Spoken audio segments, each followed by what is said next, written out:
Tala Idol, itinatag ang isang municipal hymn committee sa Burgos, Pangasinan po na inatasang mga siwa sa buong proseso ng paglikha at pag-aproba ng sariling awit ng bayan. Ang komite ay tinatag base sa kautusan ng Ekotibo na may tungkulin na maglatag ng patakaran magsala sa ipinapasang komposisyon hanggang sa pagpili ng awiting magiging opisyal na simbolo ng bayan.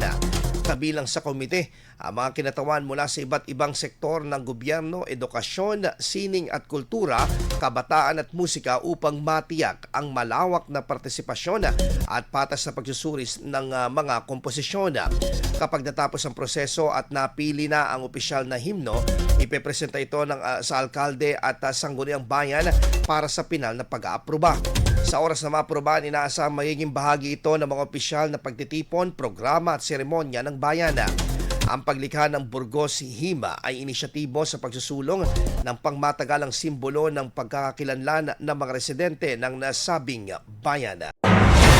IFM News. IFM News. IFM News.